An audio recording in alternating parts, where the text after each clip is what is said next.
Hello and welcome everybody to The Loop presented by Midwich. I am your host, Joe Dunbar, out of the Southwest United States. And with me, as always, is my good friend, Louis Robinson from across the water. Louis, how are you doing today? Are you staying warm? What's going on in your world? I'm all good, Tad, buddy. Not as warm this week, though. The sunshine's left us. We knew it was only going to stand for a day, right? So, but other than that, mate, you got your day in. We're all good over here. It's all smiles still, even when the sunshine's gone away. How's tricks of you, mate? What's new in the world? I love it, man. We're doing good. We got all the heat over here. I'm in the midst of a heat wave, so I'm roasting down in the desert, getting ready for NAB, which I'm really excited about. We've got a pretty good crew going this year, so we'll for sure get to talk about all that stuff in coming episodes. But Louis, today I really wanted to dive into something that is, maybe not the sexiest topic in the world, but I think it's kind of important. And obviously, based on the feedback that we're getting and the questions that we're seeing in our service department on a regular basis, it bears reminding and just bringing up. And that is deployment of Microsoft Teams rooms. How excited are you? I know this topic is right up your alley, Anything that saves right? me time is sexy, mate. So I'll be honest with you. I'm down for it. I'm here for it. Maybe it's a little more appealing than I originally thought. But Louis, I just kind of wanted to chat for a second through the process of deploying a Microsoft Teams room. I'm not going to get into the weeds of this step is one and then enter this address or anything like that. But I really want to talk about a couple of things. One is provisioning hardware. In a Microsoft Teams room deployment, there's a lot of things that need to be done in the Teams admin center. Some things can be done in Intune. Some things can be done in PowerShell. Microsoft has a couple of tools available to administrators to make things happen. And it doesn't necessarily matter. Sometimes it matters where you do these things. And a lot of times it doesn't matter where you do these things. You can kind of do them in either place. But without getting into the weeds of it, you need to provision your hardware and make sure that it's assigned and available in the system, meaning that the MAC address is linked up to a piece of hardware that's tied into the system that you can then assign that device to. For sure, you need to make sure your networks are prepped. You need to make sure that you've got quality service settings on and those types of things. All your IPs are assigned, MAC addresses are assigned, and security is enabled. And then the other kind of key point in the process, you need to make sure that you're creating resource accounts for your rooms so that you have somewhere an account to assign this hardware to, right? And I get a lot of phone calls. I had two in the last 2 weeks in our service department. We certainly get these pretty regularly. We get a phone call. Somebody bought a new system. I'm going to pick on a design that we see regularly. Is a rally bar with, say, a tap or a tap IP even is a great example. This is a Teams on Android device, so it needs to be provisioned accordingly. And I get people that call and say, hey, we're stuck at this screen. Maybe we're not getting a code and we're looping through this or something like that. And the answer is almost always, did you follow this process? And is the room account and resource, everything assigned in the Teams admin center? Is the hardware provisioned? And the answer that we get back is almost always yes. And then we share a few links that say, okay, we'll read through this list and make sure you checked off all these boxes. And then I get a response that says, oh, it's fixed. Okay, it's fixed. What was the problem? Well, it turns out something wasn't provisioned correctly. There's a lot of steps and a lot of tools to use, so it's something that can be kind of easy to breeze past one piece of the puzzle or something like that, but it will hang you up everywhere.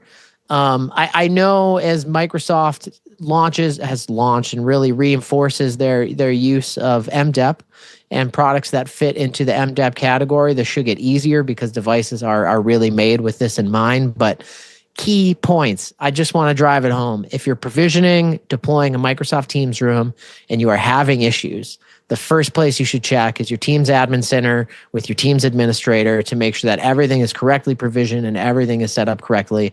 99.9% of the time, that fixes issues, at least what I see on my side. Louis, I know we were talking about MDEP a little bit before this. It kind of ties into it. Are you having similar experiences on your end, or what is that? Yeah, that is my week through in and throughout, mate. I get phone calls all the time. Kit's not working. The first point of call is to blame the kit because it's what's in front of people. Yeah. I always take people back to the start. Now, I do say to everyone I have this call with, I can't give you the step-by-step guide on how you can set things up in your environment, because that's not right. There's going to be things that you need to do that work well for your systems and your networks, your infrastructure, everything from a security perspective, from just a day-to-day running perspective and people managing kit. So I can't give people the guide, let's say, and handhold the exact setup. But I do say to people, Teams and Microsoft, we do have a guide that you can follow from them as an introduction on how to get into Teams rooms. Not Teams the app, right. And this is a fundamental piece too, because time and time again I see people set up resources but don't do it as like room resources, right? They set it up as a personal account. They're just a personal account. So I take them back, say to them, this is the guide you're going to follow. Microsoft have made you a handy guide. It is massive. It's got loads of details in it, but if you're not the person who should be doing this, all of those details won't scare you. If you are scared by all the details, the likelihood is you're just not the person in the position who should be doing it in the first place, right? There's a lot of info, but that info it's got the context behind it if you are the admin to look after it. There's also, and I think it's in Teams Manager Pro, I think it's in that one. Don't quote me on that one. But there's also like a guide to step through. So you can effectively go in and say, I want to set up a resource. How do I do it? And it's a template guide to run you through. Talking like the pro management portal, and right? it makes it nice and easy, and it steps through. And I actually had a user use that recently. They're new to the Teams Rooms ecosystem. The integrator as well was new to the Teams Rooms ecosystem and new to 365 in general from a setup perspective. They're a new startup business. And they walked through that setup guide. Everything went through. Happy days. No problems at all. Now, they don't have third parties looking after their ecosystems. They look after it themselves, and they could do it. So just be reassured, as long as you can get to the right place, there is a nice way of doing it. Something I also say to people is Microsoft sometimes can seem like a massive onion with loads of different layers, and it can almost seem like they're putting up barriers and walls to make things trickier. They're not, and I want to disband that myth. Yes, there's a lot of layers. Yes, there's a lot to do. But when you're doing enterprise systems, there needs to be. There's a lot of people in IT that have got specific roles, and they will be looking after specific levels. And there will be like project managers that help guide through those levels to make sure all of this kit works. Those layers aren't there to make things difficult. They're there to make sure that the system can be as flexible for you as possible. So I want to disband that, because loads of people say to me all the time, they say, Teams are so difficult because I'm in this ecosystem, there's so much to do. The point is, flexibility means there's a few more checkboxes you have to go through just to get things working the way you want it to. And that kind of comes back to what I mentioned, where it's like there's a lot of tools available. Some of the tools can do a lot of some tools overlap in terms of functionality. There are things you can do in the admin center that you can also do in PowerShell, that you can also do in Intune, that you can also do in the pro management portal. But they're not substitutes for one another, right? There's a place to use this tool for this application and this tool for that application. And for a lot of our customers, for sure, Louis, if you're a systems integrator and you're like, I got to get into the admin center, do something, to your point, you're not the person who should be doing these types of things. And I think this is probably the biggest barrier we see, right? Is systems integrators getting in, installing and integrating hardware and going, cool, this is installed. Basically, what at that point, your systems integrator should be, wiping their hands up, cleaning up, and heading home. They are done. Well, the hardware isn't working. I can't get into a meeting. Right. That doesn't mean the system integrator has not done their job. They've completed the task there too. And once everything is dialed and configured on the back end, it's as simple as connecting the dots and, finding it in the admin center. And there it is. Bob's your uncle, I think, as some folks might say, right? I don't have an Uncle Bob, but if I did, I'd probably say that more. But that's where it gets into. It's a system integrator, and that maybe your team's administrator and the IT administration feeling like, whose job is this in the dance? At what point is there a handoff or something like that? And that's where just having the conversations ahead of time can really help solve those problems. Are you asking your customer, cool, who manages your team's rooms? Do they have the available licenses? Are they able to get the available licenses? This goes back to where you were talking about people putting in personal licenses, which I don't see as much of I shouldn't say anymore. I don't see as much of these days as I did maybe in the last few years, but I still get that. I mean, it's still one of the first questions I ask, so it is something that comes up frequently. I'm curious to see how the development and the further adoption of MDEP and as that gets more embedded in the solutions and the hardware, right? Because in MDEP, the idea is that solutions are developed with the use case and the end use in mind. So it's not just a random manufacturer building a video bar and then going through Microsoft's checklist to say this will meet certification. Let's submit it for certification. It's more like we know Teams has these features, functionality, these parts, these pieces. So let's develop the hardware with all of that in mind so it can play nice, so it can be secure, so it can be fast, accurate, all those things. Is there a lot of conversation on your end, Louis, with MDEP and adoption and people asking questions? Because I hear I think it's a bit of a scary conversation for a lot of people at the moment because they're hearing MDEP. Yeah. A lot of people, I don't think, understand what MDEP is. There's loads of information out there. But again, like everything to do with Microsoft, like I said about the onion layer, there's lots of info. And sometimes the people that are looking at it are not the people that are dealing with it. So they're getting confused where I don't think we need to be confused. I think to dial it back for people, going back to your point a minute ago that you said, the way Android systems used to work, Android open software systems, right, open platform, people would build their own OS on top of it that would run Teams, and Microsoft would have to go through that and make sure it was certified and make sure there was patches so that security updates were coming through, and everything was looked after with the end user in mind, making sure consistency and fundamentally, when you talk to anyone at Microsoft, security was updated. There's a lot to do there from Microsoft's perspective when you have loads of different manufacturers making their own little ecosystem to run Teams on. So why not run one from Microsoft so everyone's running the standardized, effectively OS, right, off of that Android open source platform? Mm-hmm. Now, some people might be like, Microsoft, Android, that sounds a bit strange, just like two opposing forces. They're not. I think Microsoft have something like 2,500 engineers working with Android, and they're like one of the biggest partners with Android in the world anyway. So it's not like opposing forces trying to work together. Microsoft have put a lot of eggs in that basket, and they're really making sure Teams is working. Mostly, like I said, I'd go back to it from a security standpoint, the best it can be, and consistency for people. So MDEP, if you haven't looked into it, definitely go look into it. If you're in Teams Admin Center, you can already see under your Android devices, there's a little link in there, and you can go through a little what I need to be aware of, how do I move things, what do I need to do to help you get ready. It's really easy, it's really small, it's broken down for you, but it's a good little read. So I would definitely encourage anyone looking after the systems, Teams Admin Center, have a little look into MDEP if you haven't already. It's going to be good news, is what I would say. Just it takes some time for the market to adopt, as is the nature with everything. Louis, that's a good quick dive into Microsoft Teams rooms and deployments. I, will leave this issue until we're going to revisit it. I think as MDEP is, more questions are coming.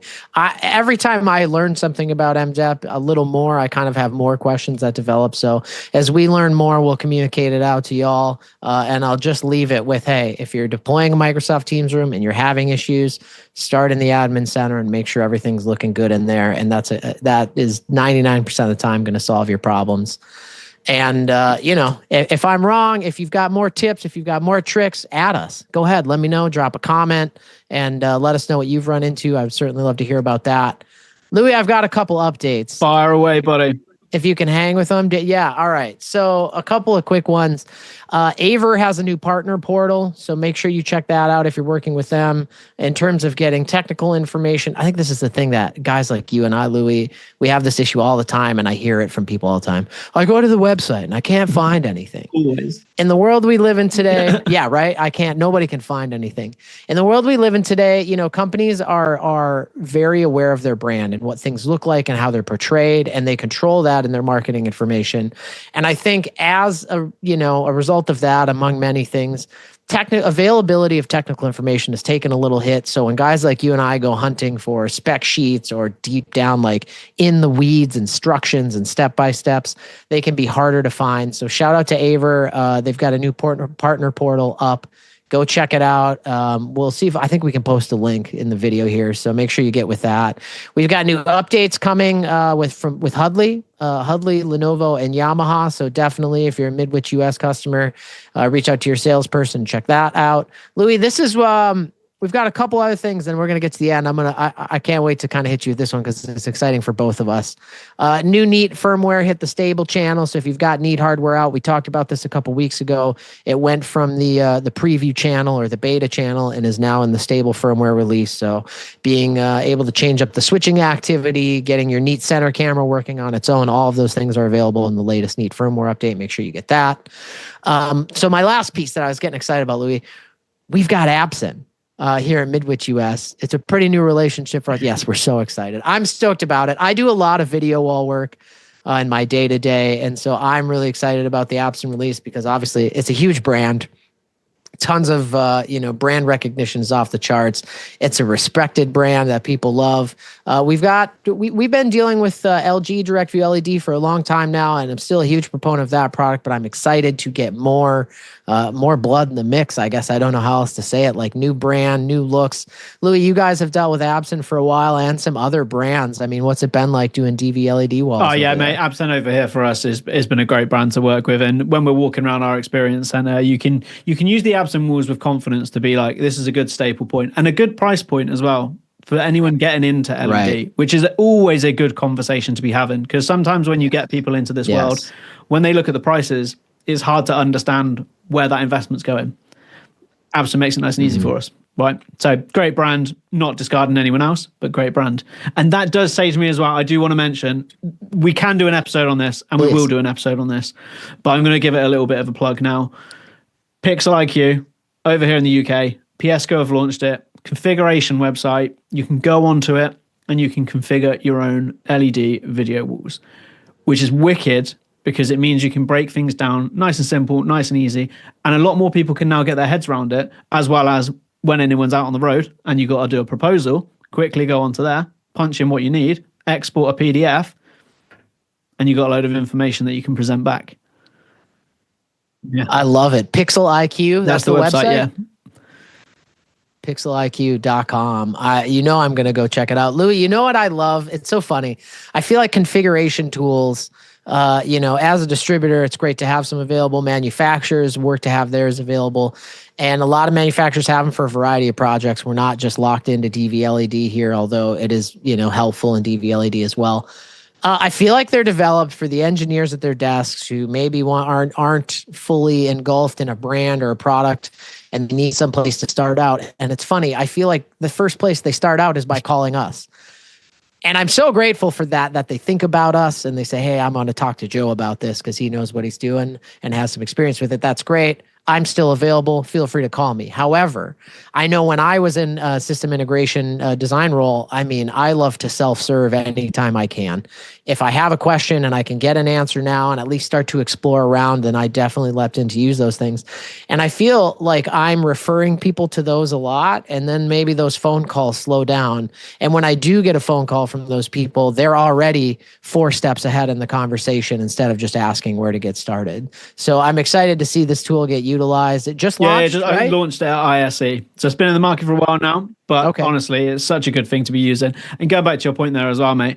I say to people all the time, context is the best key anyone can have. Now, if you don't really know what hardware you need, what solutions you need, and something I say a lot of time to end users in particular is forget about solution, think about problem, right? I don't like people coming to me and going, I need this because of this.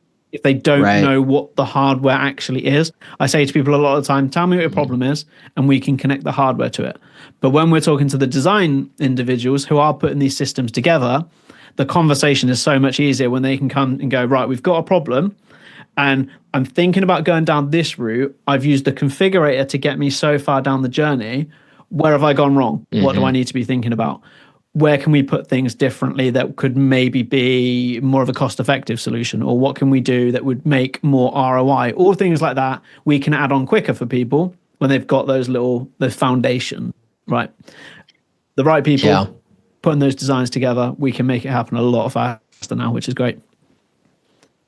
Well, those questions then end up becoming, instead of like, how do I get started and what should I look at? You've kind of already gone down that road and those questions become more like, yeah, you're 90% of the way here, but I happen to know that if you're only, if you're not exceeding this resolution, then another box might work as a processor. I'm kind of grabbing random things here to just make an illustration that you get another box that works as a processor and all of a sudden the project is a little cheaper, but still achieves the same thing. That's where we really want to apply our expertise and knowledge. So I for sure am going to have to check the tool out for myself and see how far we can make it stretch for our North American friends. And now all the team on our side, when I fall in love with it, they're going to be hearing about how we need to have this and our flavors. So I appreciate you looping us in. Louis, that's all we've got for this week as we kind of get into the end of March here, my friends. So before we let the people go, I just want to remind them that Midwich US will be here at NAB. We don't have a booth. We're visiting and working with our partners. We've got a bunch of them. I'm not even going to try and rattle them off. So I just want to squeeze in that quick reminder. Louis, anything you'd like to offer before we we're head all out good, here? mate. I think we should wrap it up for an episode for this week. I appreciate it, my friend. Thank you, everybody, for joining us. As always, like, subscribe, comment. I really want to know what you're thinking. If you're getting good information out of this, if there's other things we should be focusing on, that's something we talk about a lot. So let us know what you're thinking. Otherwise, until we see you, thanks so much. We'll keep you in the loop. Catch you in the next one, Joe. As always, mate, pleasure, buddy.